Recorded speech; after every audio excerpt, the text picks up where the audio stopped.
It's a new week, a new month, which is the month of love. Good morning to you, cherished viewers. We would like to share our love with you and say we love you. And also, we would like to admonish all of us to spread some love, especially in the month of love. We hope that you're going to be having a very amazing month. Yes, a good morning to you once again. You're welcome to the Koko Digest Morning Show. I am your host, Yayura Awuno. We're coming to you live from the studios of Clock TV here in the Ministries Accra. And you can also catch us on GoTV channel 184. And if you're not in the comfort of your home, you can join us via social media on Facebook and on YouTube. Just search for Clock TV GH. Like, share, and subscribe to our pages, and then join in the live stream. Share your comments, your thoughts with us, via the WhatsApp number or even on the live stream, and we will also read them here.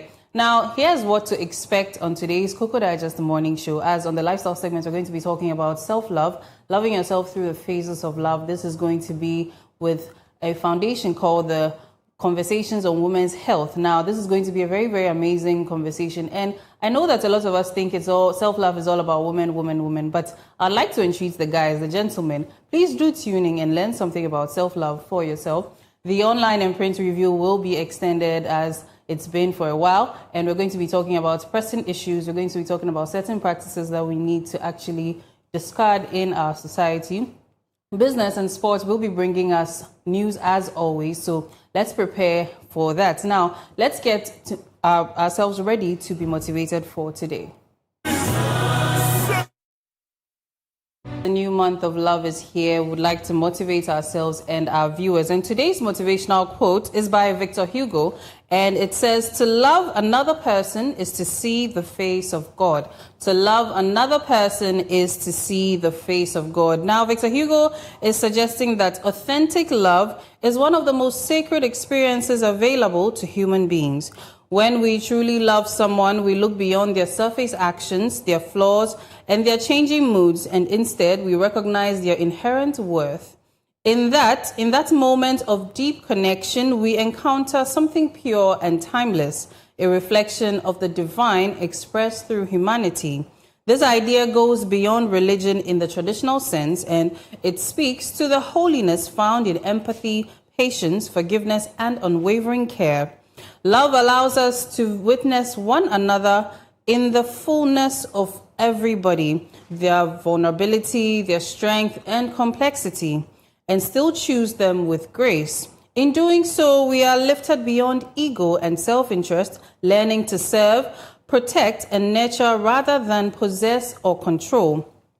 Through genuine love, we experience a glimpse of something greater than ourselves. It not only transforms ordinary human connection into a sacred act, reminding us that divinity is not distant or abstract, but present in compassion, sacrifice, and the simple yet profound act of truly seeing another person. This is the quote for today. And as we're in February, it's all about love this month. So this is just to tell us to show some love to somebody. Let us look beyond their flaws and all the other things that tend to make them, or their excesses, but rather choose the patience, the empathy, and care for one another. And Victor Hugo is reminding us to love another person is to see the face of God. So if you want to see the face of God, love somebody. And of course, allow yourself to be loved. Now, let's prepare for the weather forecast by Peter Insia. Good morning. Good morning, Aya. I hope you're well. I'm doing fantastic this morning. Month of love is here. Exactly. And this I hope month, the weather will be conducive for us to be in our love mood. As usual, the northern belt, this time around there's been a change. It's going to be fairly dry and hazy there. So there's been some changes. But then the people of Kumasi, the environment, Axim, and the other parts of Ghana should expect some thunderstorm or rain later this evening or in the afternoon. Right. Yes. Okay, so I'm going to be leaving it all to you to give us all the details, and then we'll be back for the online and print review. Right. Thank you. Over to you. Thank you very much, Yaira. And it is time for the weather forecast, and this is 24-hour impact-based forecast for Ghana. And this is from the Ghana Meteorological Agency. So, a weak to moderate rainstorm propagating from the coast of Togo, with bulk of it in the ocean, is expected to cast cloudiness with the likelihood of producing thunderstorms or rain of varying intensities along the eastern coast, that is the Volta Greater Accra region of Ghana this morning. And so the northern region remains fairly dry and hasty. And then this morning across Ghana, they should expect foggy and misty weather, which actually affect visibility. And so drivers and riders are expected to make good use of their headlights and reduce speeding. And then the people in the northern belt should also wear nose masks, as the weather, there's going to be dust in the air and what have you.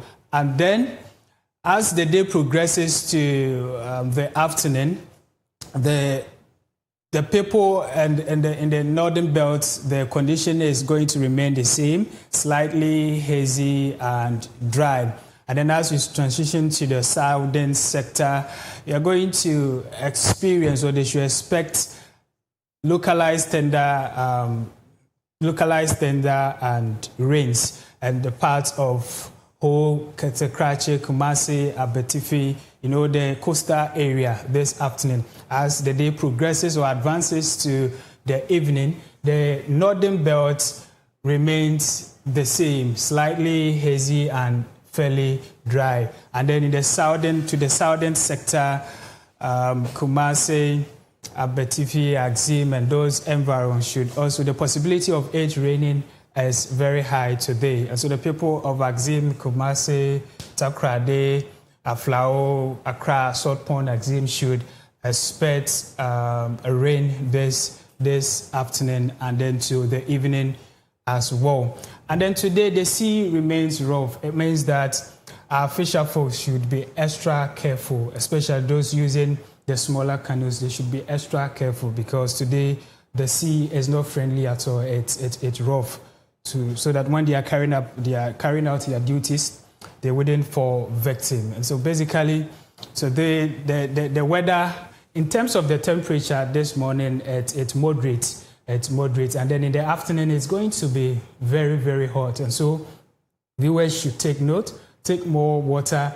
And then if you are now leaving the house, put on light clothes because the weather is going to be hot. Even this morning, it is not shining, it is not going to be scorchy, but then there's heat.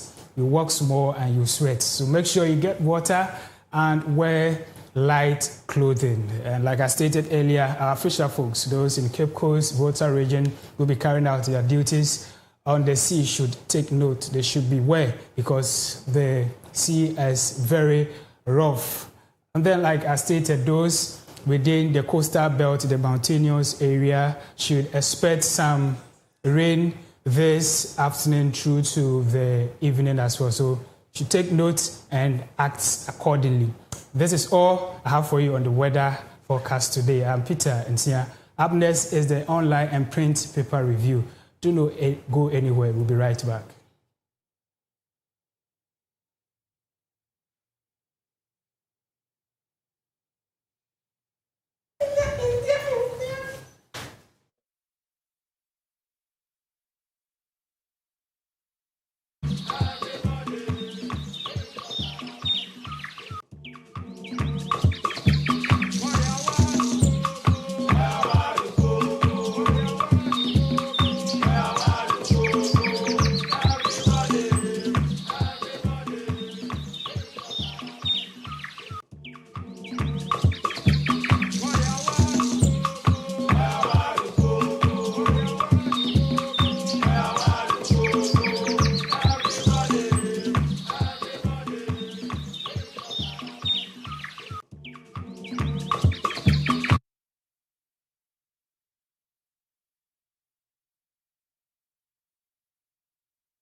You're welcome back to the Koko Digest Morning Show, and if you're just tuning in, it's time for our online and print review.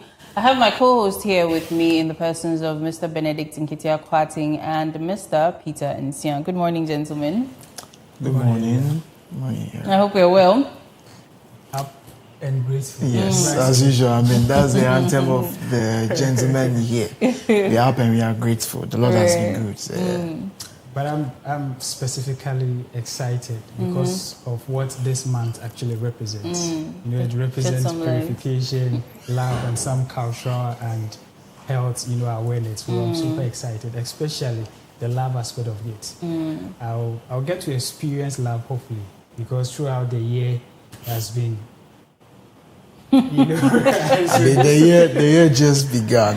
I think you are trying to throw us a subtle message. You experience He's love. Looking for love. So ladies, I cherish viewers and ladies, please contact me and let me do the link for you. But I mean, what about Clock TV ladies? Are you going to show some love to us? Because I'm expecting chocolate by fire by force every single morning in this Clock TV. I forgot this morning. I wanted to give to you.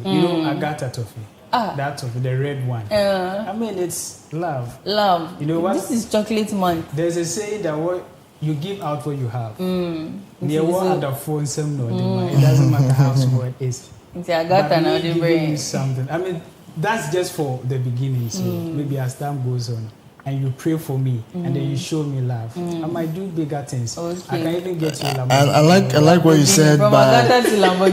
said by she showing you love. I mean, it's more like a tradition for me personally. Every vows, I normally buy a box of chocolates and then I share it to the ladies around. I mean, here and all that. But the one thing I realize is that the ladies in this office, in this institution, you're going a different. You don't reciprocate the love. You guys should do better. This matter, backstage. Something very imperative that I should learn from you. Yeah, so it's actually good. I'll get a box of chocolate and share. Right. But so viewers are the witnesses. So we have witnesses. Okay. Now, since it's the month of love, our word for the day is, something relating to love, which is the word endearment. A noun, endearment. Yes, gentlemen, endearment. Yeah, so as this month is a special month and it's a month of love, as usual, today I would want to explain it using some words and some rhyme. I'm not good at that, but I'm trying to explain it. You want to give Sakodi a run for his money. Something just like that. And so when we say endearment, endearment, so it's a short rap. Endearment be the love we show. No pressure, no force. Small actions, but the feeling be strong. Of course, calling my G or do, but that be sign.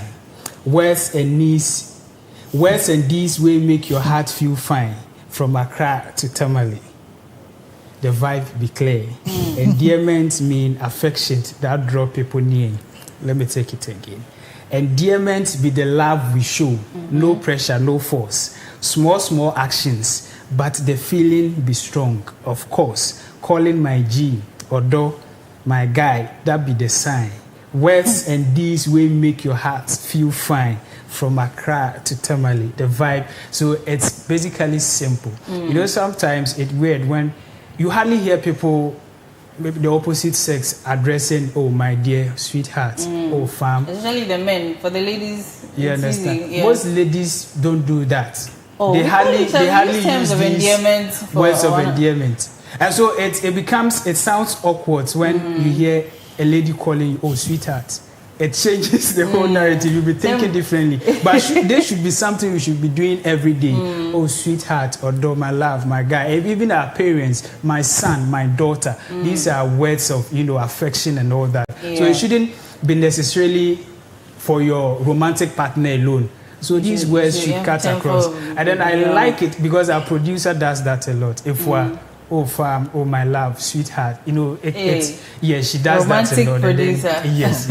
Benedict, endearment. Yes. So when I got the information on the word of the day, I actually fell into it because endearment is actually a good word. And then as bilingual as I am, I decided to switch to the French side of this whole thing. So I decided to just do a little research into it in the francophone side. So yes, the French word for endearment is terme d'affection, which is simply trying to talk about affection, our relationship towards each other, other people, whether of a romantic side or whether platonic or whatever. So I think just as you said, I like the little rap. The little rhyme you did, yes. I didn't know you were going to do this. I would have definitely done something, of course, in French. But then, kudos to you. I'll give you apps for this. But then, I think it just has to be with us,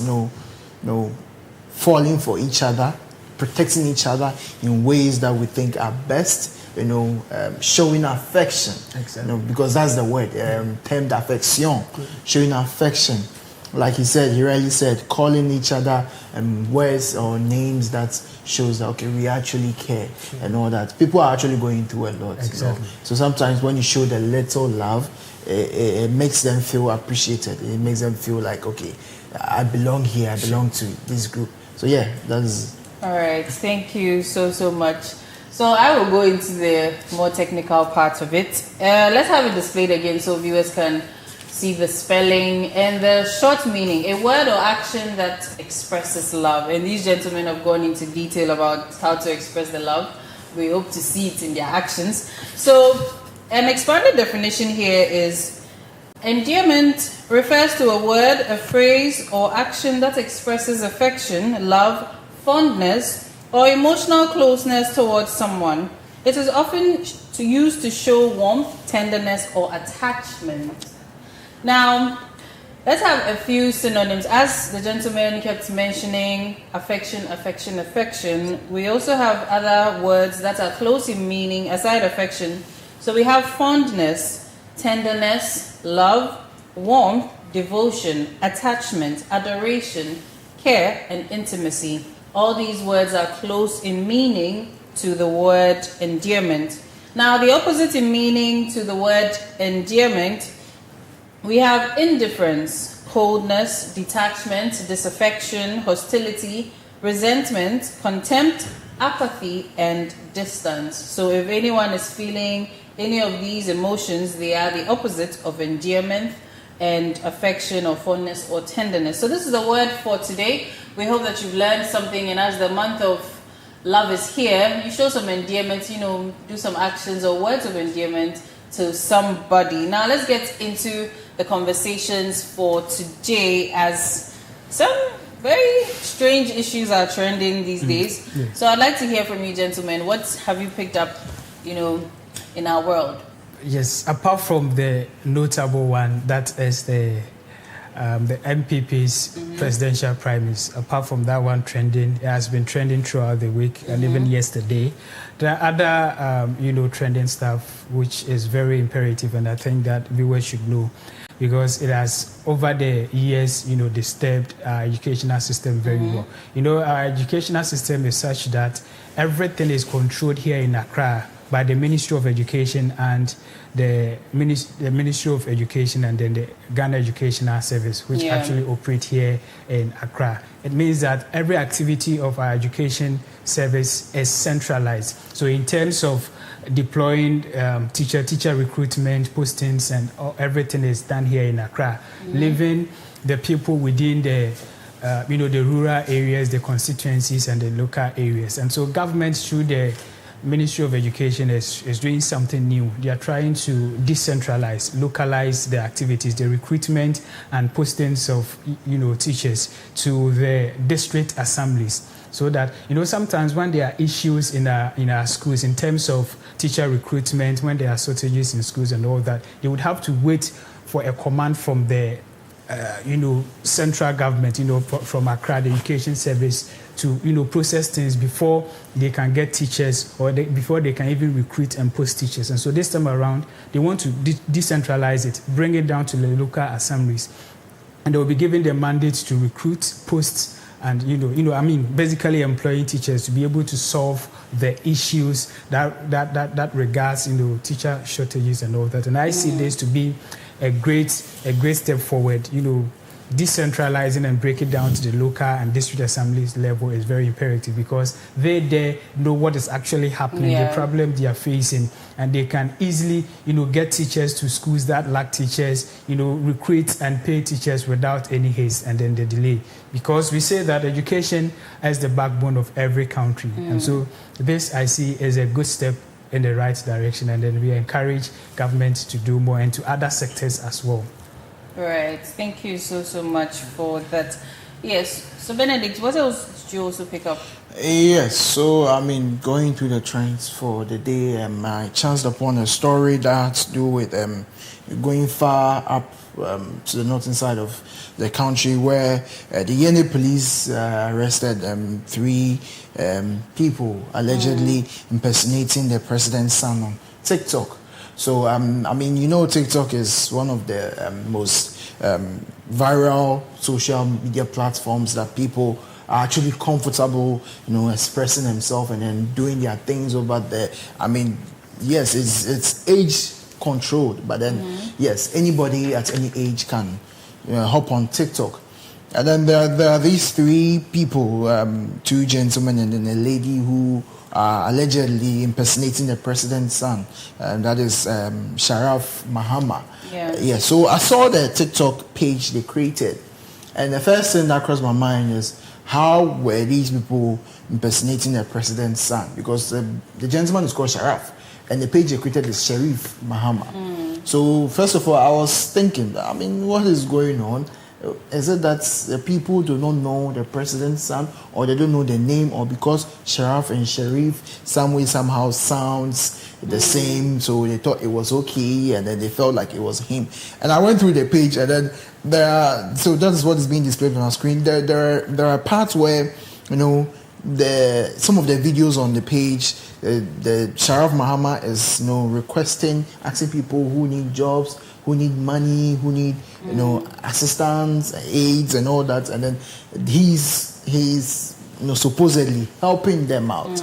But I think this is more like a Ponzi scheme, a way of extorting money from people, rather. So I think the Yeni police, we must applaud them for a good work done, because most of the celebrities out there, of which President Mahama's son is a part of, people are actually impersonating them, and it's actually tarnishing their images, it's destroying their names. And then this page on TikTok had about 7.1 million views or followers, something around. They have viewers, they have followers, so you can tell 7.5 thousand followers and 28.7k likes, which means there are people actually watching them, following them every time they post and all that. So it shows that they're actually doing a lot. They've caused more harm than good to a lot of people. So let us applaud the Yeni police for a good work done, for fishing out these people and trying to protect the image of our celebrities out there. Right. So this is to the viewers.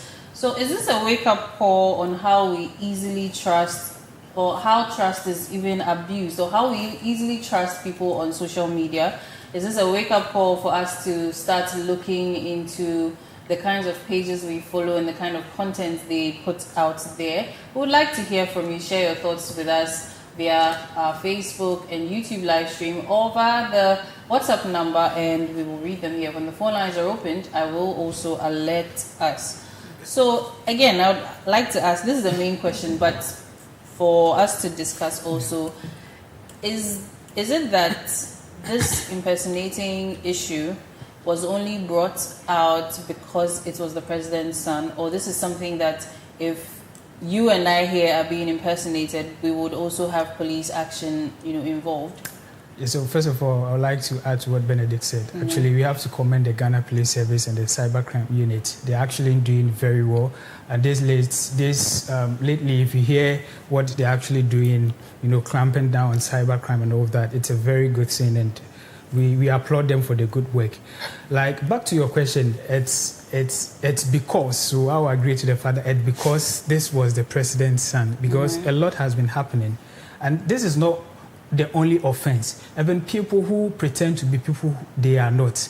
People create pages and call themselves pastors. Meanwhile, and in real life, they are not pastors. Just to take money from people. You know that people are eager for miracles and all that, so they create pages. And it goes on and on and on. So Benedict was saying that, is it that people do not know the name of the president or something? Sometimes, so for me, my name is Peter Nsia on TikTok, so at Peter Nsia. So if somebody wants to impersonate me, there are certain signs that you see. So you see at Peter _Nsia, then 1. Those things are, they are not the real people, and they are impersonating. And so I think more of education should be done. Statistics. I think, sorry to cut you short, but you see, sometimes creating usernames is not really the problem, because your name, as you said, Peter Nsia, you may not be the only one with the name Peter Nsia, and that person might have already taken the lead, and then carving a username out of Peter Nsia is the easiest. Is maybe Peter Nsia does it together, and probably that's what you want to do. But you realize that they will tell you that username already exists, and then so you have to change it. That's why you can add _, add numbers and all that. But I think the best way is the people buying tags. It's not the best way, because right now it's not even safe. It's not even safe anymore. You can buy verifications, you can buy tags on X, on TikTok and all that. If you have the numbers, you can do all these things. But one thing I wanted to call our attention on is the people who act like lookalikes. I know lookalikes who have performed, especially musicians. They perform in place of the real musicians to take money as performers. You get it? So this is not. I cannot disagree with you when you say it's because it's the president's and that's why it's actually out there. It's actually a problem out there. It's actually a problem out there. I'm asking because there seems to be a caliber of people that we will get the media or police attention. Okay, because a lot of people have lost money through this charm. Like we're saying, it's not about only impersonating; it's about selling fake products and all that. Yeah. And people are falling. People have lost millions of money. Yeah. But our attention has not been brought to it. But because this time around, it is a known figure, the son of the president, which has a whole lot implications in terms of politics, and it is a dent on the family as well. Yeah. You understand? That is why we are talking about it. But before now, a lot has happened. People are out there crying. Statistics, according to global crime statistics, young adults between 18 and 35 years fall into victims, and old adults between the ages of 45 and above, they fall into victims because a whole lot of people are desperate that they want so many things. And so people create these accounts, they're advertising things that are not true, and a whole lot. People are really suffering. And even people's accounts get hacked, and then they pretend to be you, and text your contacts and request an amount of money. And because it became a trend, it's like every time you see that crafted message, it seems to be just one format they use all the time. So when you see it, I need maybe 3,000 CDs to take to the hospital, something, you are able to identify it, at least for the people who are, who have been educated on this issue.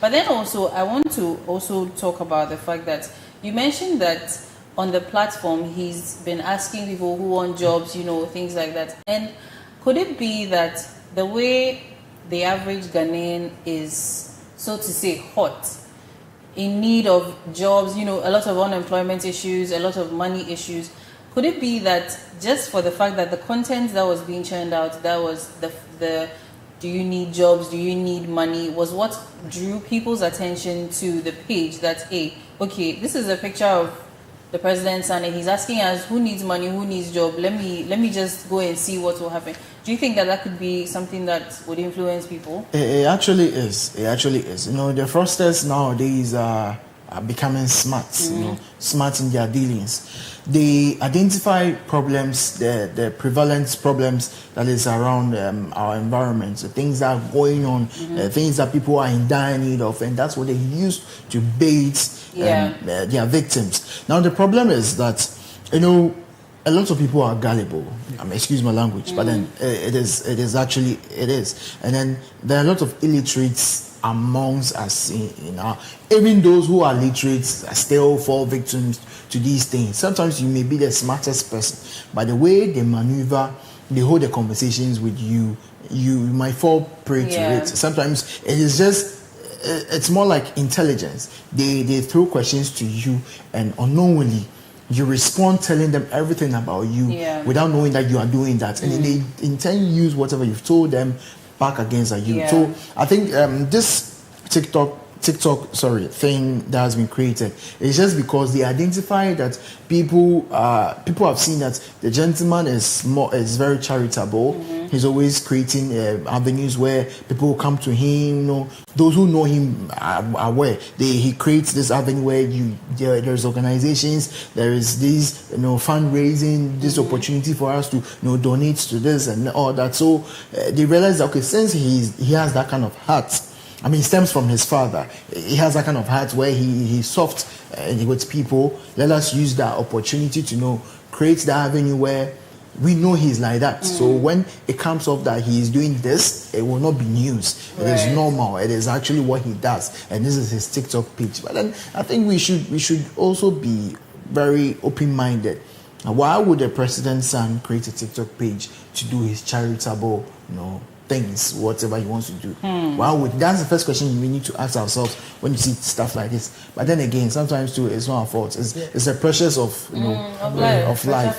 So it's all about desperation, and we the younger generation, we want to get money fast.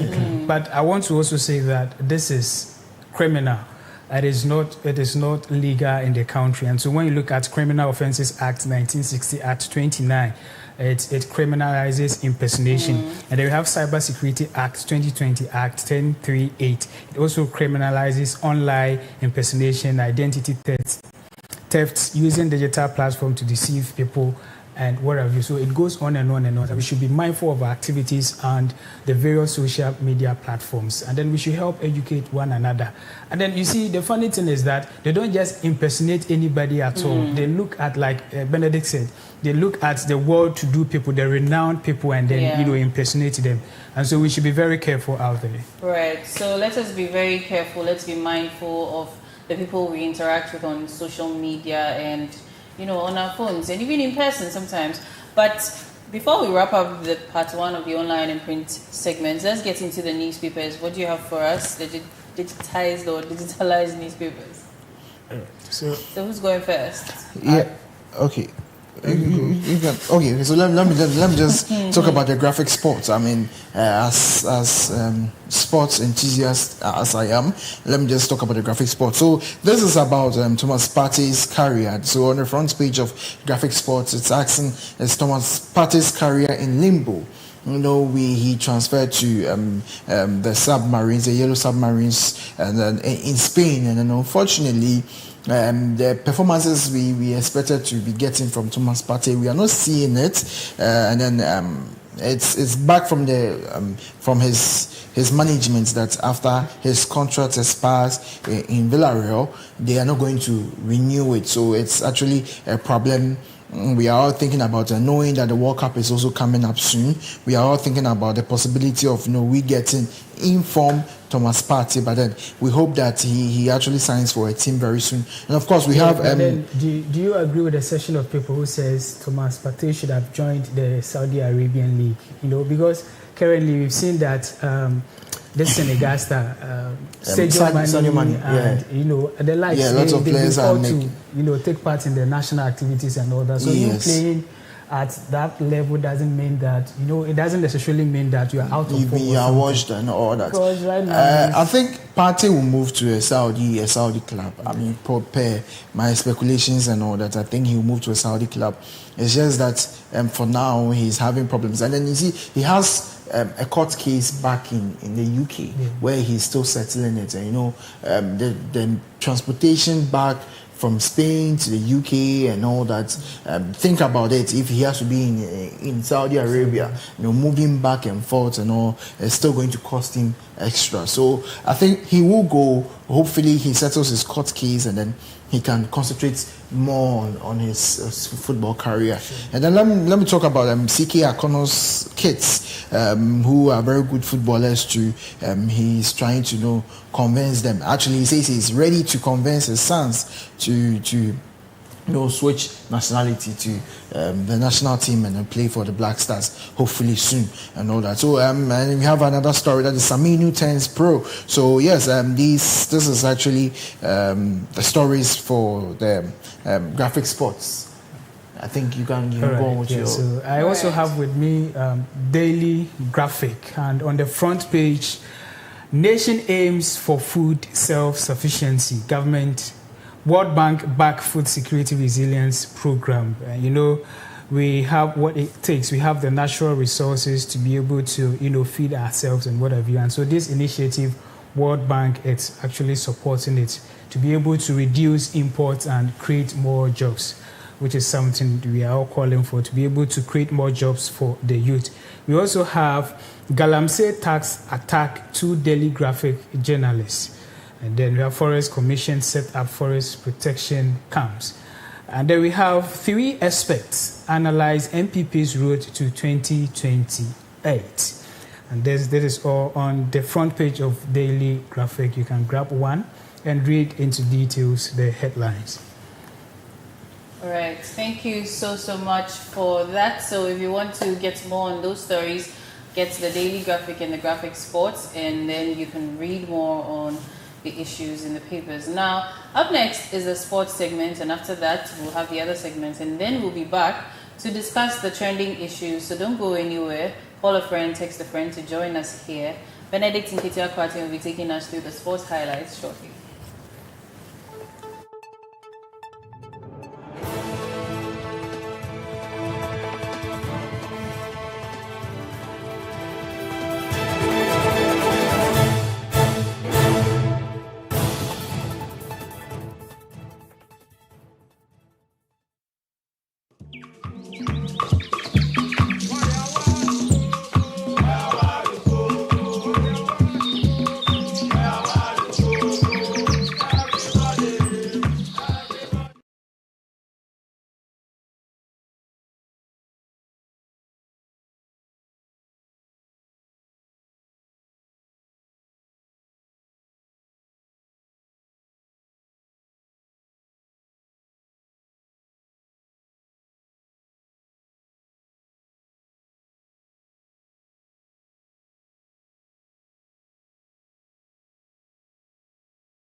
You're welcome back to the Koko Digest Morning Show, and if you're just tuning in, it's time for sports with Benedict and Kitty Akwati.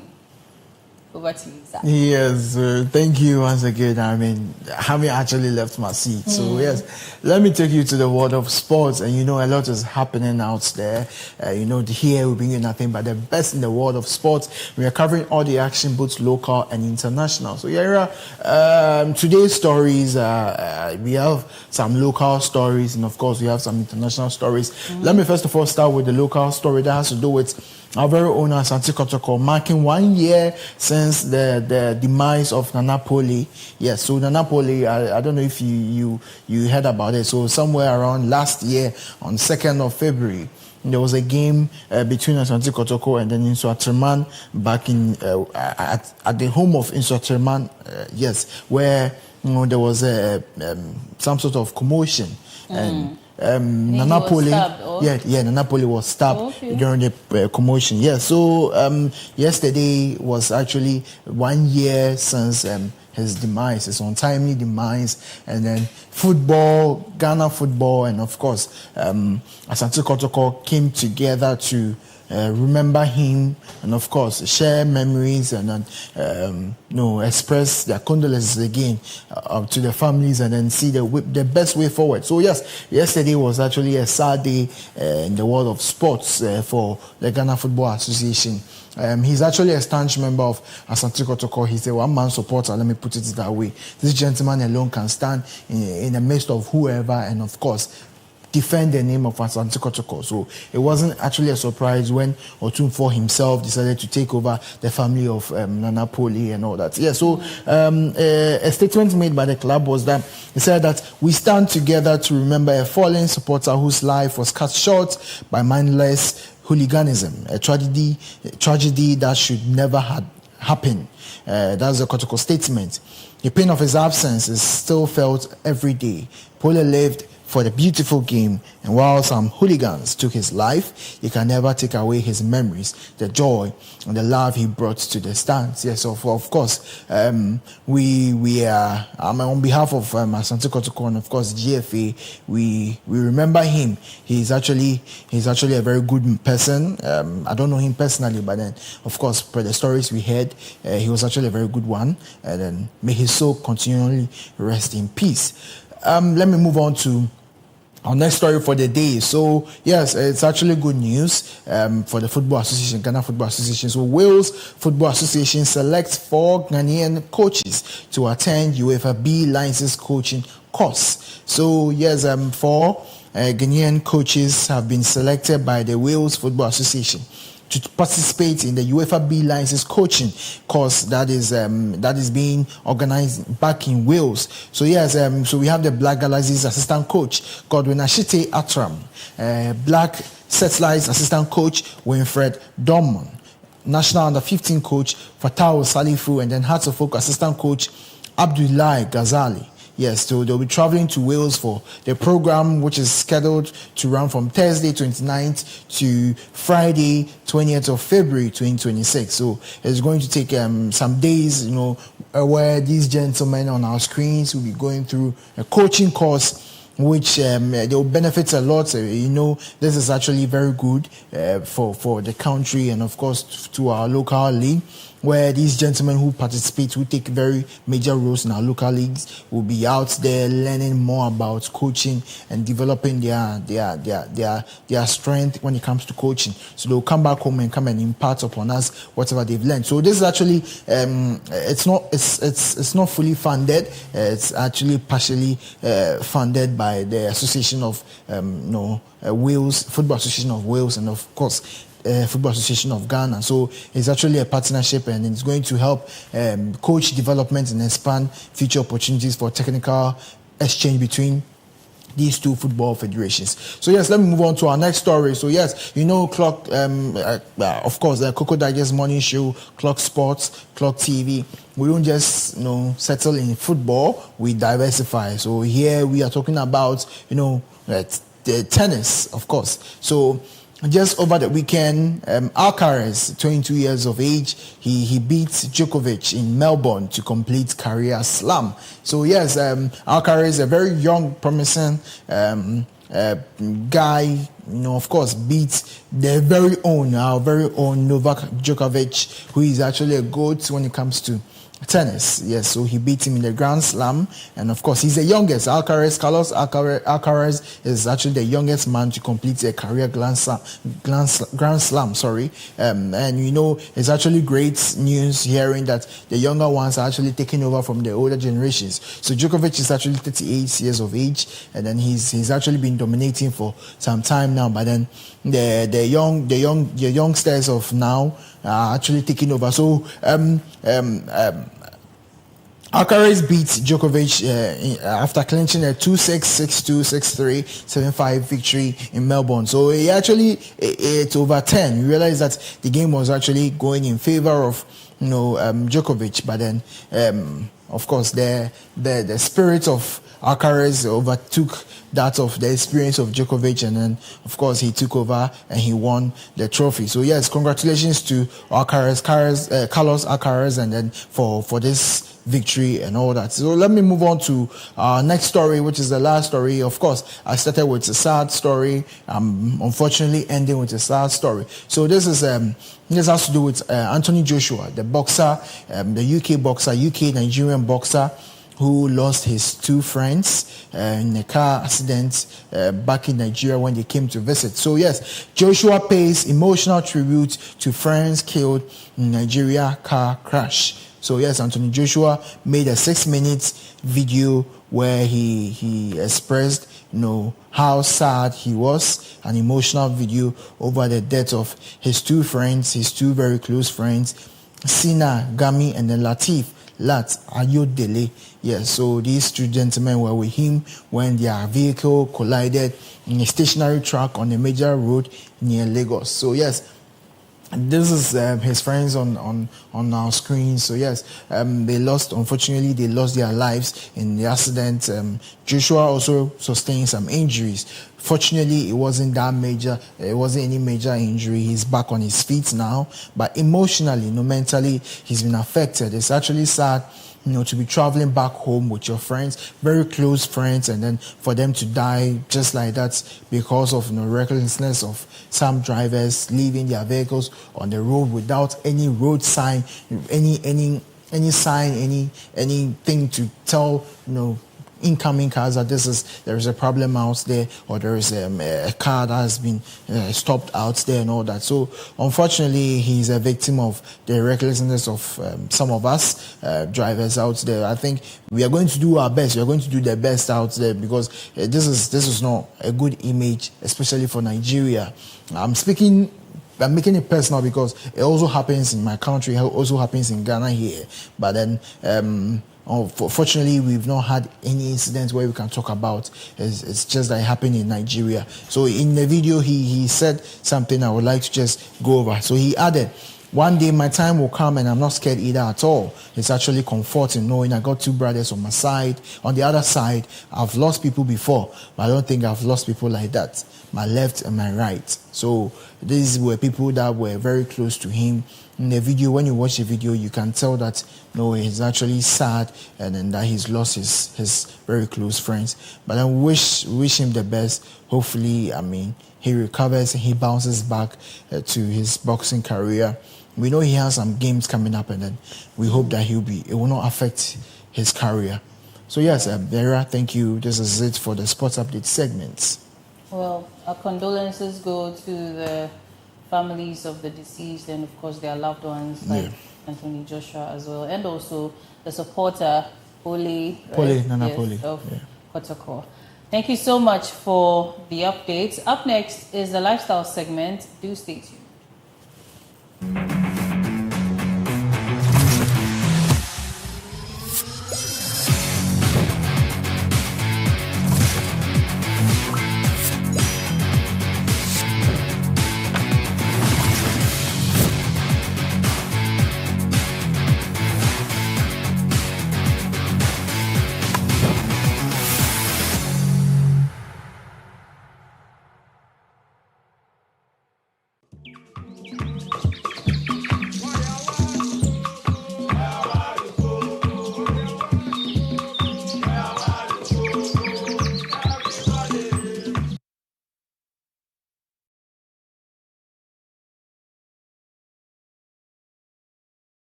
A very good morning to you, and I welcome you all to the month of love. And this is Lifestyle Segment on the Koko Digest Morning Show.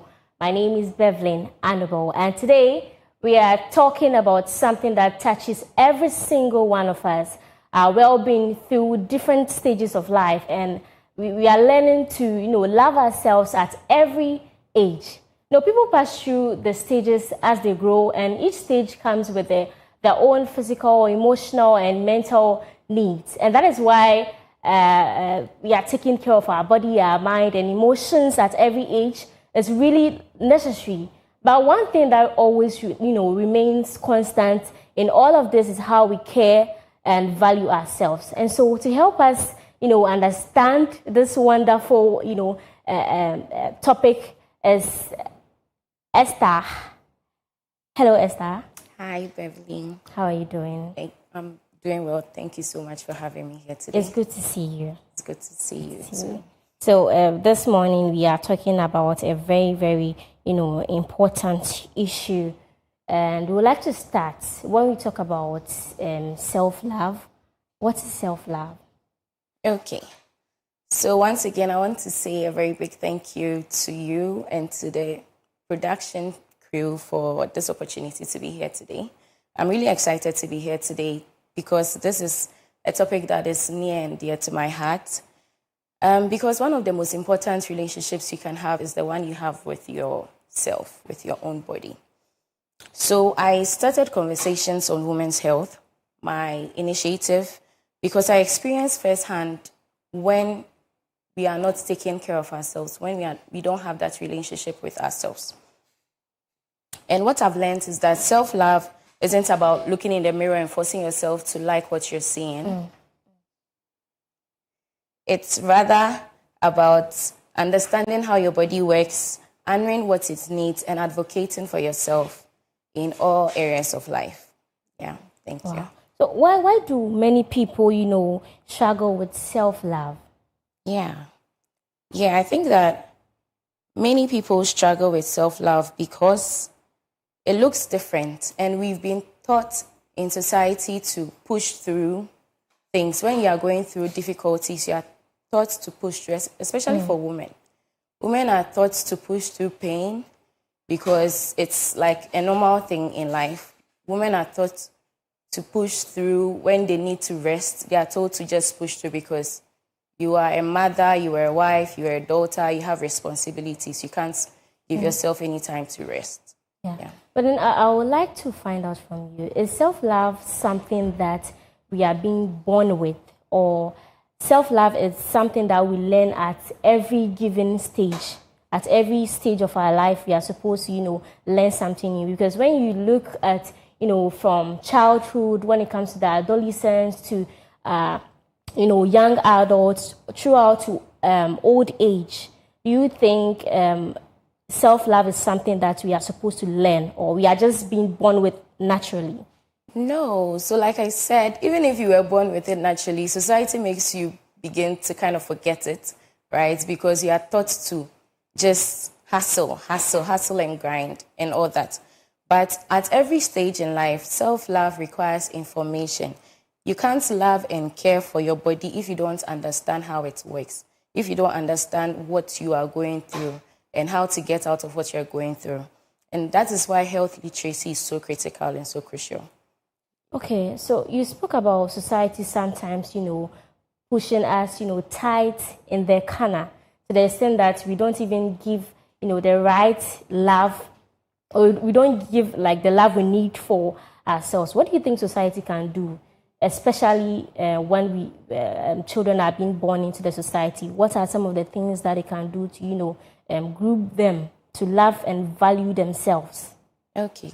So society can, first of all, model what it means to have self-love, right? For parents, they can model that we need to take care of ourselves. And doing that is not selfish. Doing that is not you being lazy. It's understanding that your body can only go so far. And so you give yourself grace, you understand. And so society can also give us, when we are growing up, it can provide us with the information. That is why I initiated Conversations on Women's Health, to provide that information for all women at various stages of life, from childhood, adolescence, youth, young adults, even to menopausal stages. Yeah. So when it comes to today's social media, I mean, you see people, doing comparisons. Oh, my friend is doing this.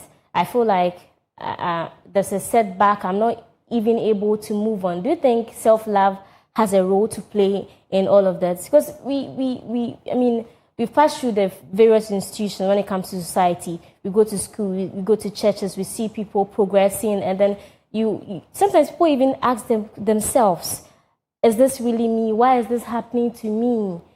This kind of stuff. Do you think when it comes to comparison, like self-love also has like a root? Yes, it's very, very important to know. So self-love begins when you understand what is true to yourself, what your body needs, not what society is telling you to need, not what your friends are telling you that it's normal to experience. You have to know what is normal for you yourself.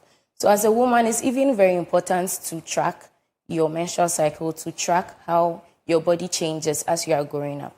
It will help you to stay true to yourself regardless of what you are being told outside. Right.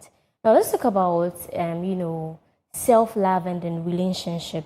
Because, there are certain friendships that, because you feel you are not loved, because you are not even loving yourself. I mean, how are you able to love someone? Yeah. Because even the Bible says that love your neighbor as you love yourself.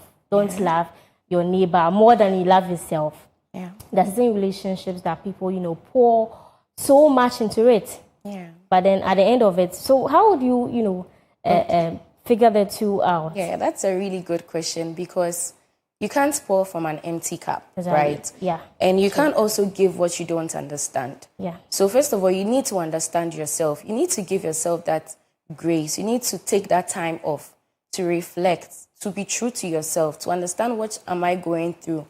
What do I like? What do I not like? Am I just liking this because of what society is telling me to like? Do I actually like this? Do I actually not like this? And then you begin to set boundaries, because the relationship you have with yourself, first of all, is most important, and it will be the foundation for every other relationship you have.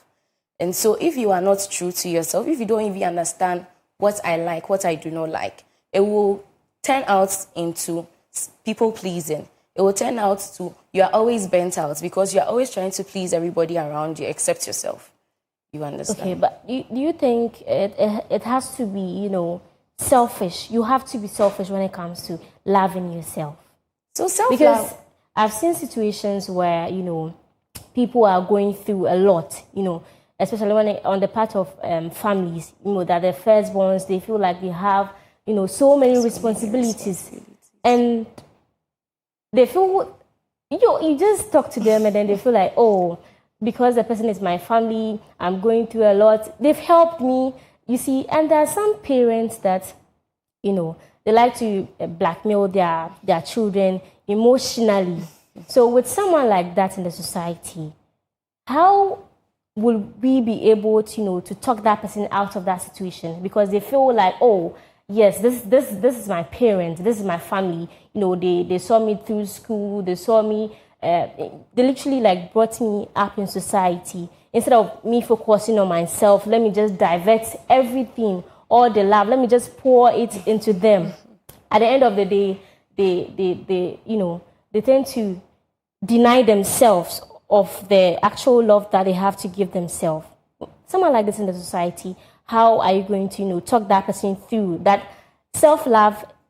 It's not necessarily you being selfish, but, putting yourself first. Yeah. Yeah. Okay. So self-love can also be that you have prioritized your life in such a way that even though you cannot put yourself first in every situation, but you understand that, okay, for instance, you're a mother, right, with a young child, right? It's not every time that you can put yourself first. Let's say you have a newborn. Once the baby wakes up, you have to wake up. You understand? Mm-hmm. And so in that situation, you can't always put yourself first. But it doesn't mean that one person made a quote that I really like. She said, rest is not denied. It is just delayed. So you just delayed the rest. But you definitely have to give yourself that rest. You Exactly. definitely have to give yourself that self-love. Guys, this is like a very interesting conversation on the show. If you are not tuned in, I don't know what you are listening to, but you can also, call in and then send your messages across so we can have, interactive discussion. Yeah. Yes. So like I was saying, when you begin to understand this, when you begin to know this, you understand that you can give to the other people from a place of wholeness, from a place of wellness. So you are not resentful towards them. You do not burn out in your doing good, in your being kind to your family members, to your friends, to everybody that you need to sort out in society, right? You are not burning out. Because if you don't take the time to take care of yourself first, you begin to resent the people, even though they are your family members, even though they are good friends of yours. But because you are not taking that time out to be intentional about yourself, to be intentional about your needs, you begin to be resentful towards them. Yeah. Right. So now let's talk about self-love in the different stages. How does self-love change as people grow older? When you are young, you are fresh, you are, that's like the peak of your days. You look at your body in the mirror every day, and you are happy about how your curves are showing and how pretty you look, how fresh and nourishing you look. But then as you grow older, definitely that's where the changes start. So with somebody growing, how does self-love change how people grow? How does it change? So at every stage in life, what you would refer to as self-love changes, right? Because what you need at 15 is definitely not going to be what you need at 75 or 65. Yes. So you need to, first of all, like I keep saying, understand yourself. Understand how changes your body itself is changing. And you need to give yourself grace. You need to be self-compassionate to understand that how I looked when I was 15 is definitely not going to be how I look when I've given birth. And that is okay. That is not bad. When you understand that, it helps you to love yourself. And how you look when you're 35, you've given birth to your first child, it's definitely not going to be how you look when you're about 65 and your bones are beginning to fail. You understand? So you just need to understand that your body will not be the same at every stage in life, and give yourself grace. Right. So now let's talk about, people questioning themselves. What do you think goes wrong along the way? It get to a point where people actually, they are at a standstill. They begin to question some of their decisions. Yeah. So what do you have to say about that? So mistakes are inevitable as long as you are human, right? You make not so great decisions as you move along in life. But that is the reason why self-reflection is so important. When you give yourself the time to sit down, to look over the days, what has gone right, what has not gone so well, what part did I play in this situation that I'm in right now, and how can I improve, right? It takes that self-reflection to be able to come to be able to have the understanding for all these things that I've said, to be able to understand how did I end up in this situation, what part did I play in this situation, and what can I do better moving forward, right? And so when you understand this, it will help you in knowing what exactly to improve. Yeah. So how should people deal with regret? How should people deal with regret? Yes, so like I was saying, mistakes are inevitable as humans. And so once you understand this, it's a very key thing to prevent you from falling into depression. Because once you are human, you are bound to make a mistake. So give yourself grace. Don't be too hard upon yourself. And let the regrets go a bit. And then when you begin to make active decisions, make actions, practical actions into how you can improve from here on, it will help you to let go of the regrets. We all have a past, but we need to move on. There's a future ahead, so we need to move on. Yeah.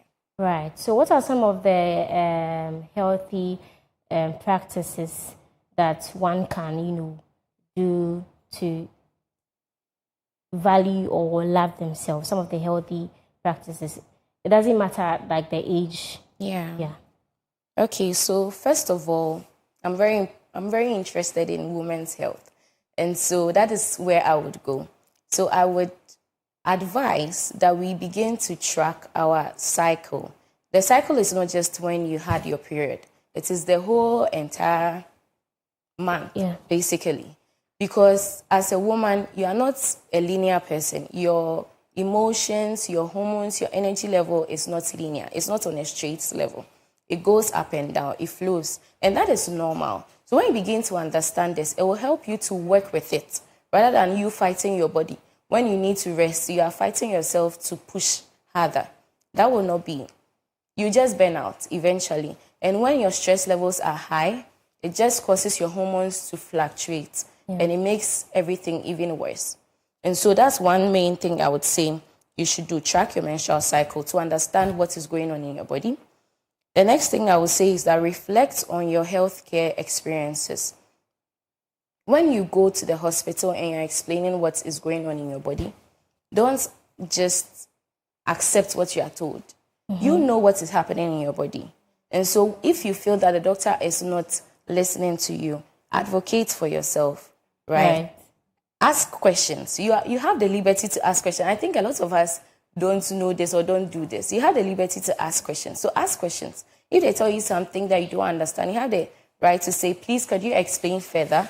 If they are giving you a treatment option that is not what you want, you could ask for alternatives, right? So that's another thing. You have to also notice your boundaries and keep them. You have to be very strong on your boundaries.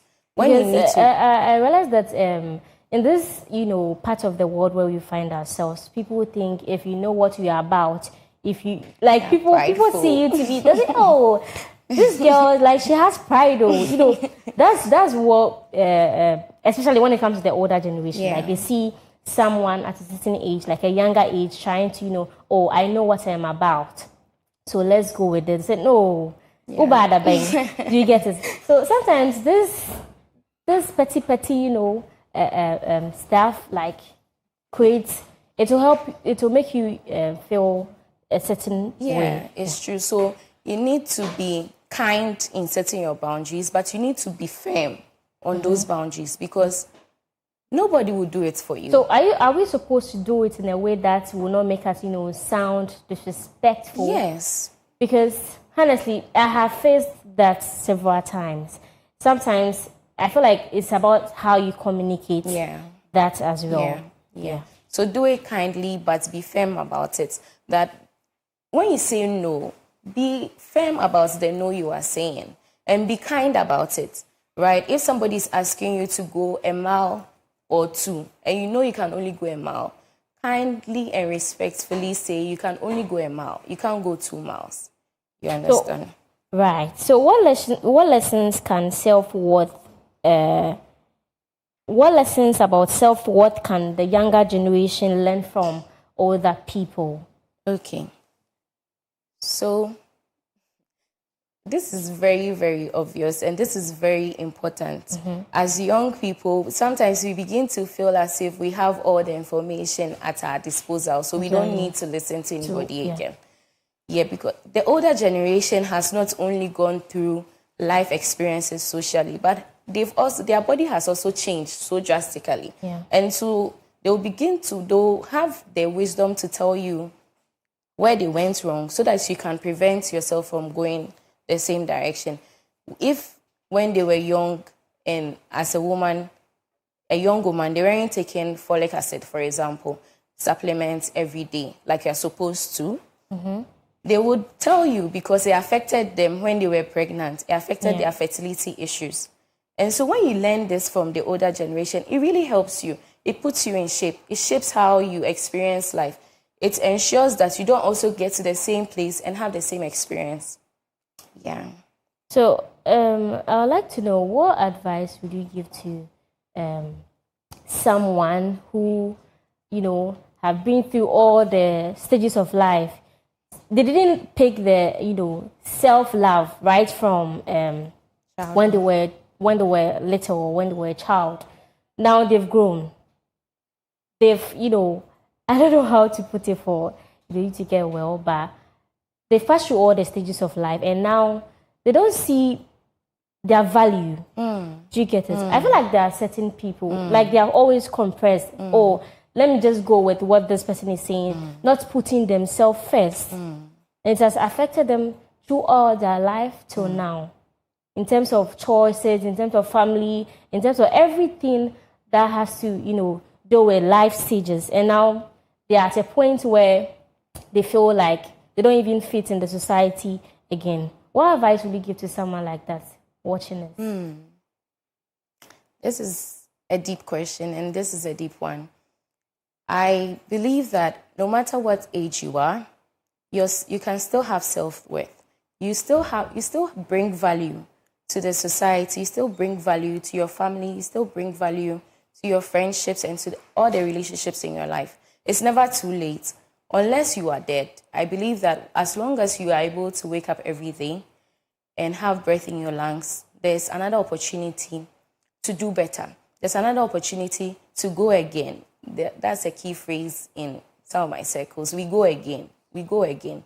As long as you have breath in your lungs and it is a new day, you go again. Forget the past. Forget what has happened. And today is a new day for you to do something different with your life. It is never too late to advocate for yourself. It is never too late to make the right choices. It's never too late to learn more about your health, to learn more about your body. Yes, and it's never too late to have a great life. Thank you. Thank you very much, Esther. We would like you to tell us about your women's health, conversation. You can walk us through. Okay.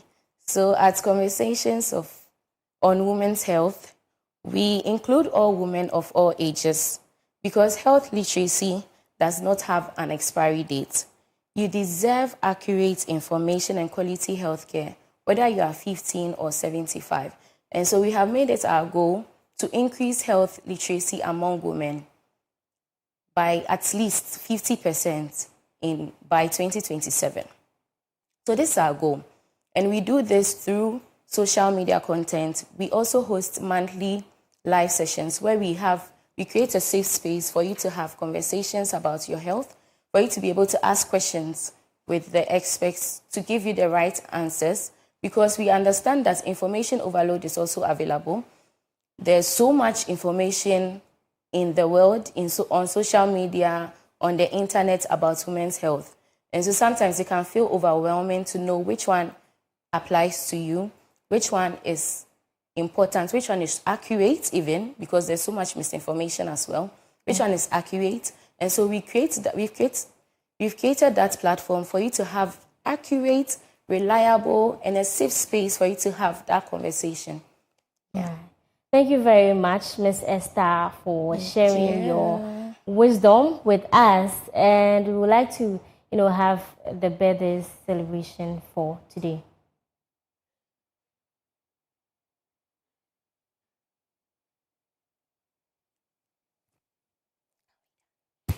Today was your birthday.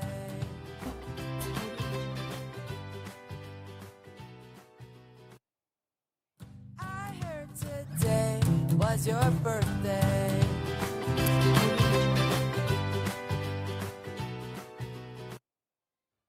I heard today was your birthday.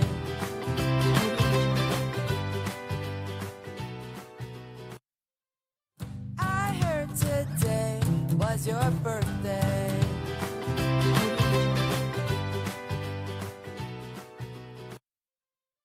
I heard today was your birthday. And we having some birthday celebrations in the house, and let's have it. And this is from me to my very special friend, Pa Kofi. A very special birthday shout out to a dear friend of mine. Happy birthday, Pa Kofi. May this year bring you joy, growth, and everything your heart desires. Thank you for being such an amazing friend and a blessing and a light to those around you. Enjoy your day and keep shining. So before we end the show, we'd like to hear from Esther. What are your final words? So I would like to say that loving yourself begins with understanding yourself. And this is why health literacy is so important. Real self-care is actually healthcare. It's not just about the face masks and the bubble bath. It's about you understanding yourself, you understanding what your body needs, and you advocating for yourself. Thank you so much for having me. And to everyone watching, remember that self-love is not selfish. It is very, very necessary. No matter your age, you deserve care, peace, and happiness. Thank you so much for being with us. My name is Bevlin Ejebia Annabelle. And to the same time, we'll meet next time.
Hello there, good morning to you and welcome. This is the Business Update segment, and as usual on this segment, we provide you with the latest in the world of business, expert analysis and market trends that will impact your business and investment decisions. I am Peter Nsia, and now let's get into our stories.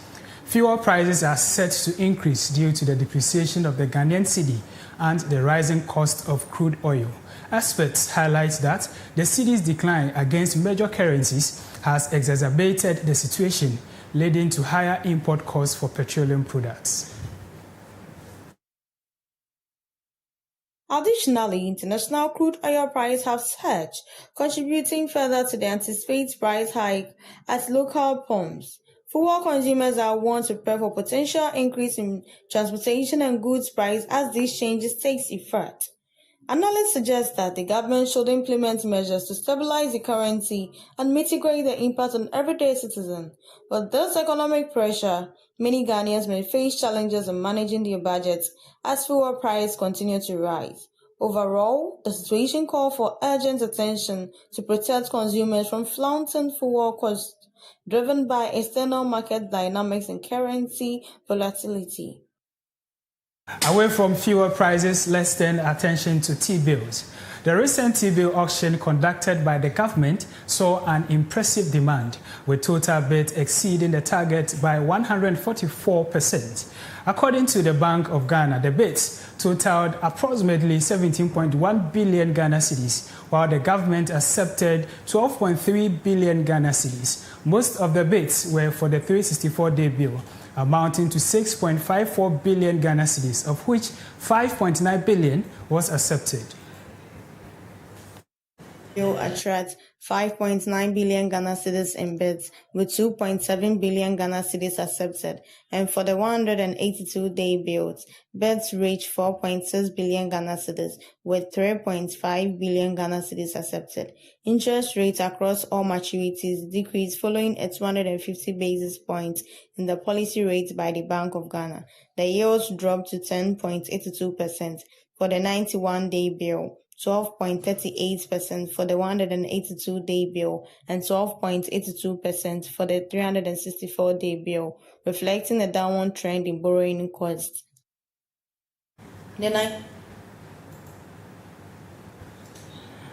Away from that story, the National Petroleum Authority has raised the minimum prices at which fuel prices can be sold for the first pricing window of February 2026. From February 1 to 15, oil marketing companies are not allowed to sell below these approved price floors, and a move to curb price undercutting and stabilize the fuel market. My colleague has more details about these price floors.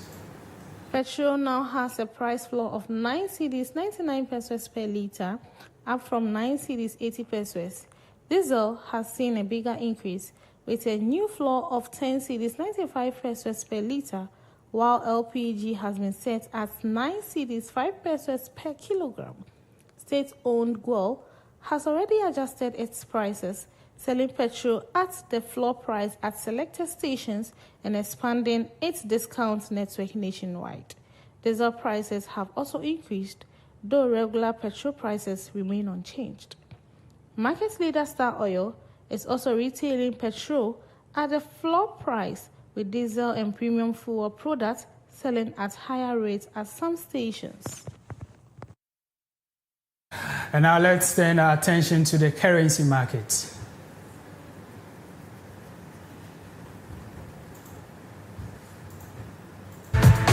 And that wraps up our business segment. Thank you for staying with us. I am Peter Nsia.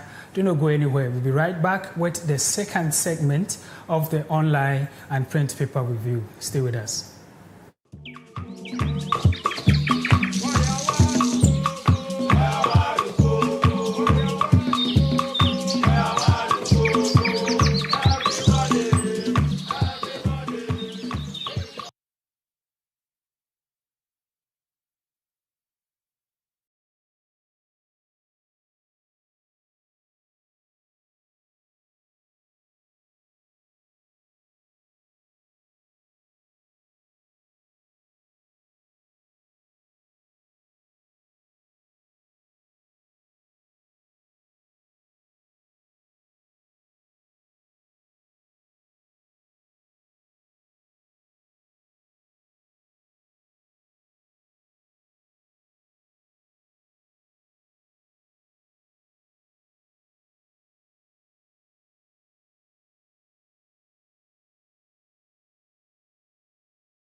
Yeah, welcome back to the Koko Digest Morning Show. And if you're just tuning in, it's time for the part 2 of the online and print review segment. My co-hosts are here with me, Benedict Nketia Parting and Peter Nsia. So let's get right on into the conversation. So earlier we were discussing some of the trends, and we talked about the...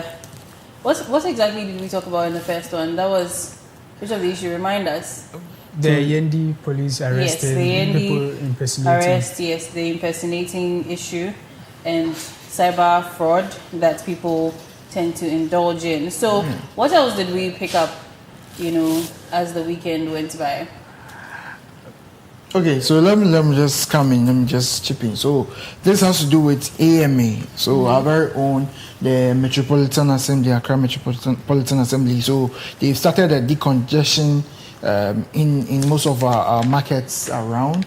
So over the weekend, the Accra mayor and his team decided to hit the markets, especially our very own Makola markets, just a few meters away from here, and then some of the markets around, to just make sure that they clear out the congestion, pick off the market women from the roads. They are blocking pathways, and then they decide to demolish some structures, raise up some buildings, and then try and create avenues for people to be able to use the pedestrian roads. And so on our screens we see the mayor and then his team trying to demarcate the roads for pedestrians. So this is the problem we are facing now in our markets, is that our mothers are unfortunately moving to the roads with their goods, their produce, the products, the things they are selling, and then it's making it impossible for people to use their pathways and all that. So I think AMA, the Accra mayor and his team are doing actually a good job. It's actually sad that our women, our market women, our mothers now would have to lose their jobs in a way, some way, somehow. But then they've created avenues for people. They've made huts. The market is still readily available. Move into the market. But the problem is, why are people still coming to the roadsides? It's still something, it's mind-boggling. I want to understand what is really happening. What is the science behind it? Right. Is it that we, the people who are going to buy the goods, are lazy to walk into the market, or it's just that because they want to be purchased first or something, they want to be closer to the buyers? I don't know if you have something to say about this. This has been something that we've been facing as a country. When this decongestion started earlier last year, all of us thought that it was going to be a 9-day wonder, and most of us were saying that this one is just, the people will definitely, the market women will definitely come back. And so I'm glad to see the AMA and the Accra mayor back on the streets, try to decongest the place. Now, like Benedict said, sometimes when you try to understand the reason, you don't get it. And then I want to liken it or relate it to the population here in Accra. It looks as though the population here is too much, and each and everybody is looking for an avenue, a place to work and get money. Yeah. So I think that yesterday, per the videos I watched on social media, the Accra mayor was saying that after meeting with the leadership of the Makola market, the CDM and the people, they stated that there are many markets or spaces in the market for the people to sell. So like Benedict was asking, why does these market women prefer to be on the street rather to cause traffic? And like the mayor stated, these streets blockage and other things prevent, when there is an emergency, it creates problems. And so I think going forward, other private businesses or the individuals can actually turn this problem into a business idea. And so once we've identified this problem that, people are always congested trying to, selling and buying, we can actually make good use of technology. Right now, we don't expect government to do everything. So private individuals can actually make good use of technology, create an app or a website that would actually continue. Yes, I mean, something to ease. How many people are even tech-savvy enough? This transport app, the Uber, and then the likes. When it started, people were like, "Oh, most people will know," but fair enough. Most people actually, request for the services of these, apps. So as time goes on, those who are not, very good with technology, at least the how do you call it? The congestion would decrease. And I'm also going for that. I think that we should have trading zones. I mean, it's very pathetic when you wake up early in the morning at 4 a.m. and you'll be struggling with these market women for car. Because these women come to these places as early as 4 a.m. And so I think going forward, one of the things government can do is create, zones for, markets. Right. We should get mini macaulers, and even there should be zones that maybe at this time from 9 a.m. to, let's say, from 5 a.m. to 9 a.m. This is the only place you can actually carry out your market activities. But after 9 a.m., you have to leave there for, easy access of vehicles and all of that. I mean, we can try it and see how things work. Because right. Okay, so the question for our viewers, we'd like to hear from you, and it is that, is the decongestion, fixing Accra, or is it just moving the problem around? Please do send your comments to the WhatsApp number displayed onto your screens, or call us when the phone lines are open when I alert you, or you can also send them to our YouTube and Facebook live stream. But, this issue, it is that we have condoned lawlessness as a nation for a very long time, to the point where it is part and parcel of our lives. Now, as the consumers of these wares, we have also been accustomed to the fact that, okay, now you don't need to walk so deep into the market to purchase one or two things. Just at the entrance of the market or just along the road, you can purchase these things. We also tend to find ourselves comparing our nation to the West and, the situation of the hawkers. Let me bring that in. And we talk about wanting to boost technology, trains, and all of that. Then you find people talking about, how will we get plantain chips to buy? How, because we are so used to having to buy things in traffic, and that is likening it to the fact this is ease of access, this is convenience, rather than driving a few miles to a stop or a bus stop or a shop somewhere to buy our water, our snacks, to continue the journey. You can just call them, especially in traffic, and then, they would see to you or render the service. Now, this is similar to, or even basically the same as these people in the market. The stalls are in the market where we, the consumers, need to go to them. But now they also want to come out to meet us. And when they come out to meet us, there's the convenience, because sometimes even you go to the market wanting to buy just shoes, but somebody comes to meet you and throws, some of them, what they do, throw the trouser at you, and then you see it and you fall in love with it, you buy. These are some of the advantages they also, tend to enjoy because of what they are doing, which is not lawful, which is something that the AMA and the Ekoli Municipal Assembly is also trying to get them to stop. And then they are also complaining that this is a source of livelihood for them.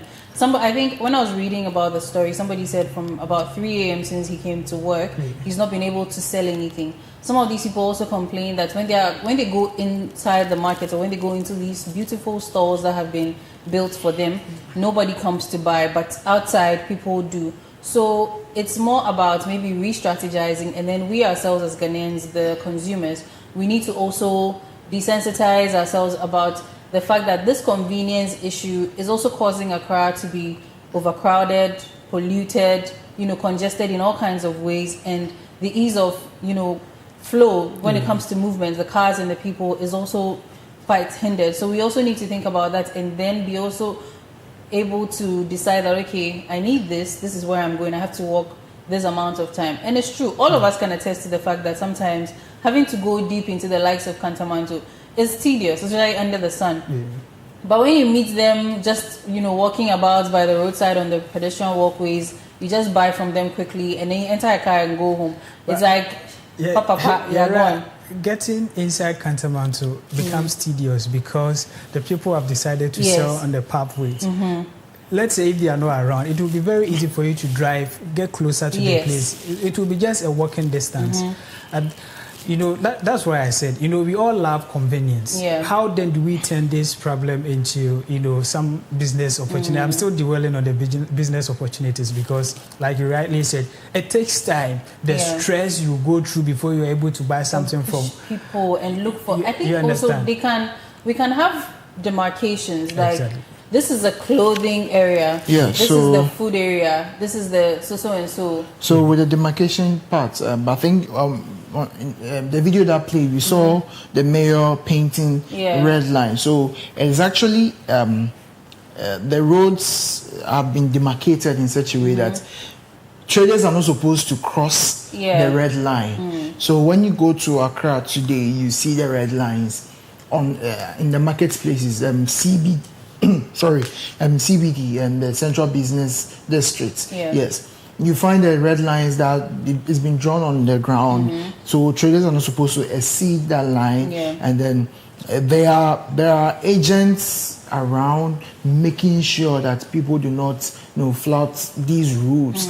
People are making sure that the traders stay within their space, and then pedestrians are also able to use the road, because when you go to Accra, one of the major reasons why there is so much decongestion is our market women. And because they have come onto the roads right now, pedestrians are forced to use the roads, and cars are also being forced to use the road. So there is so much traffic. When you go there, you can spend hours upon hours just to get out of that zone. Meanwhile, in a few minutes, you're supposed to come out easily. So I think this is a very good thing. This is a very good cause. The only thing is, how feasible, is it? Will this be sustained? We are just stubborn, but how stubborn are we as human beings, as mothers, as families? I think nobody is out there gunning against our market women. Do what you have to do, but do it the right way. This is what the mayor stands for. So, when I was talking about the demarcations, I was talking in terms of the fact that we as consumers tend to lean towards the convenience, because sometimes going into the market to find a specific item is more difficult. But sometimes you realize that because they're on the roadside, you can just quickly buy. So I was talking about that in terms of, there's a place just behind the Rolling Spark called China House. Everything fabric related, you go there.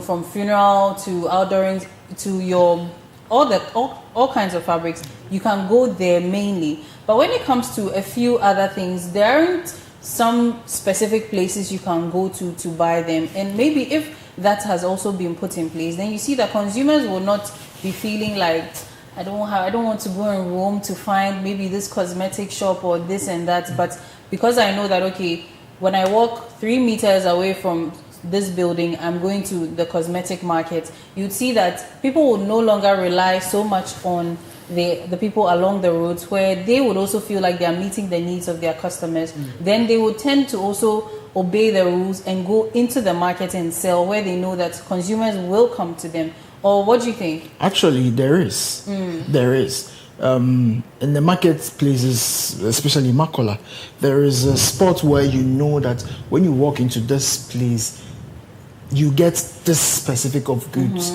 There is, like I was saying, or it's just because the market is now overcrowded, so everybody's everywhere. That is one. Two, it's just the rush for your things to be sold. Like you want your goods to go, and then the best way is for you to think, okay, let me ease the burden of consumers coming all the way to where my heart is. Let me come closer to them rather. That is where the problem is actually, because when you go to the marketplace, when you decide to walk, I've taken time to walk into the market itself, and you realize that no, this is a spot for everything you need. I mean, specifically, you need clothes, you need jewelries, you need bags. Like there are specific spots for it, but then again, I don't know the mentality behind it. It's just probably because we want to make the money easier, or I don't want my competitor to grab it, because sometimes you may be in here but a few meters away from you someone is selling the same thing, and this is probably where the best direction for the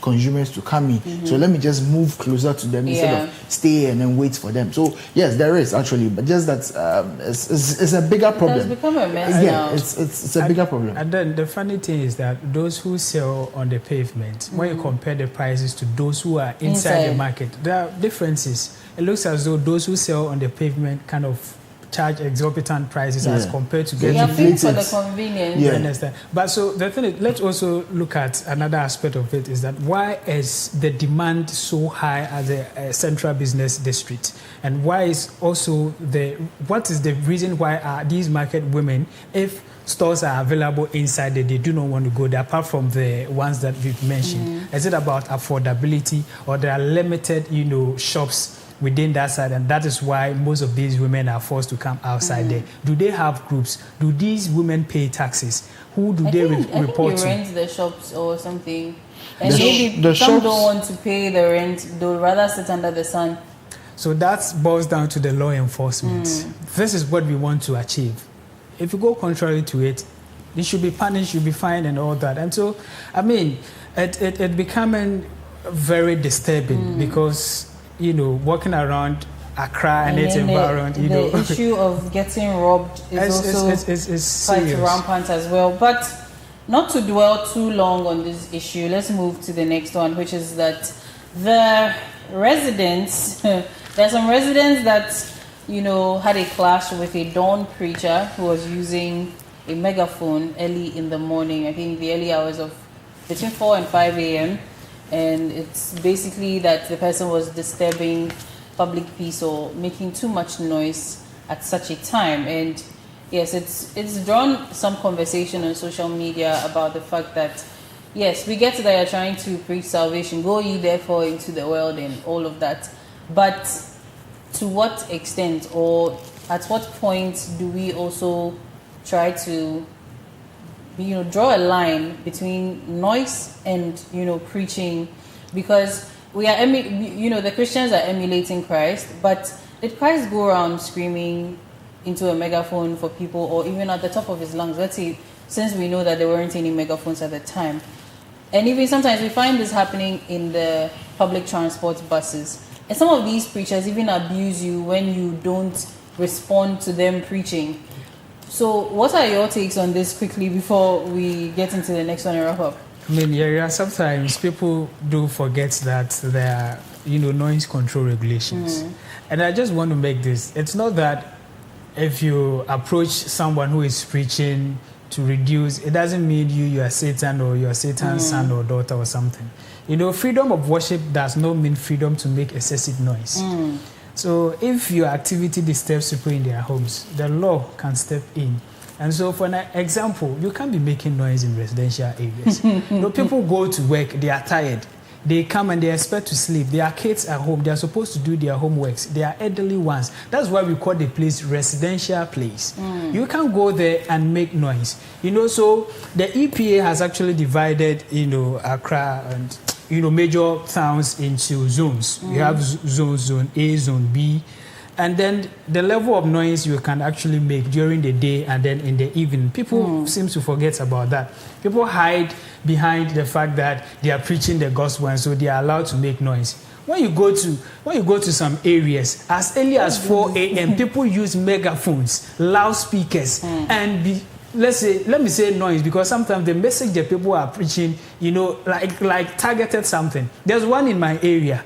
Every day, one message. It looks as though the woman is having a problem with the gentleman there. Every day, the message. It's high time we consider those things and avoid, making unnecessary noise. So, like I stated, EPA categorizes land into zones based on how the land is used. So, you have residential, commercial, and industrial. So, for each zone, there is a maximum noise level allowed during day and night. Okay. So, for zone A, the description is residential area, and then the daytime from 6 a.m. to 10 a.m. The permitted noise level is 55 decibel. And then in the night, I think all preachers know what this is. I mean, it's because it looks as though everybody has relaxed, and then there's this thing that when you approach as someone who is preaching the gospel, that the person, you'll be tagged some way. Yeah. And I mean, it is worrying. It's very disturbing. Then the preacher will say there's an evil spirit in our midst. So this story reminds me of a movie we watched years back. I don't know if people remember.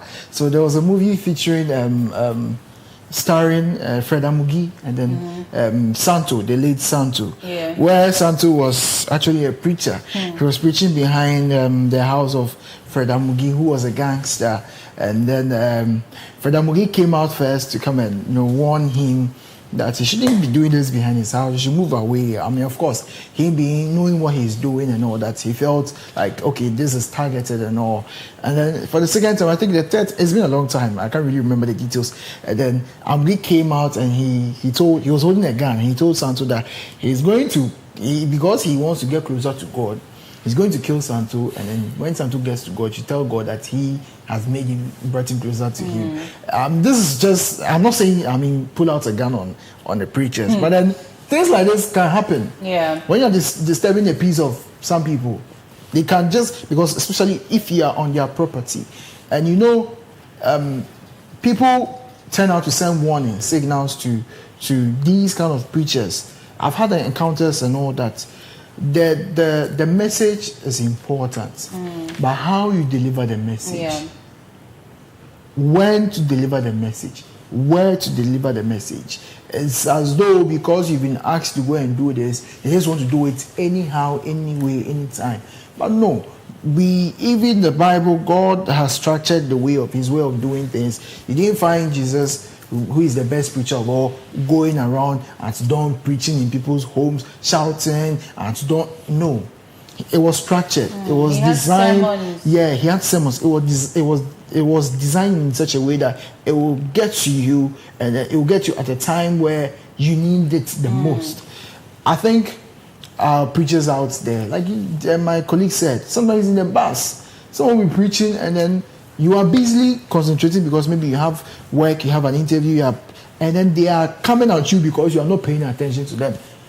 I experienced the same thing yesterday on my way home. I mean, this man, I was very tired, around 8 something. This man was literally making noise. It was actually sitting beside me. Sometimes, I don't know what they think that, most people do not understand the gospel, the Bible. I mean, the message this man was trying to put across was like, hey, it was like he's a joke. He's just cracking jokes for people to laugh. The bucket women, when they are tired, they tend to talk about marriage and this, excuse my words, like sex-related thing. And then this man was literally making on shouting. And so when he says something and the market women, respond by laughing, he becomes so happy. I mean, he doesn't care. And then if I had, told him he's actually making noise, so he should read, I would have been painted black at that time. But then you see, people actually go through a lot. Yeah. So you have, like Benedict said, you have the freedom of worship and the freedom of speech, but you should respect time. You understand? Residential places are meant for people to, relax, have their sleep and all that. Even industrial areas, there's a limited, time, or there's a limited, rate at which you can make noise. You can't just make noise because you say this is an industrial area and you're making noise. There are limits for everything, and so we should respect this very well. We should respect it because it is becoming too much, and people do not understand the law. EPA Noise Control Regulation LI 1652 and LI 1999, along with local assembly bylaws. If you make noise, the first thing is you will be warned. You can be arrested and be fined, and then you can be asked to stop your activities. And so if you're making noise and people want you to reduce the noise you're making and you insist, and they ask you to stop, who loses? If it is your intention to preach the gospel, bring people to Christ, and you've been want to reduce, sometimes the awkward times 8 with loud megaphones, making noise. People are tired from work. In this case, you are actually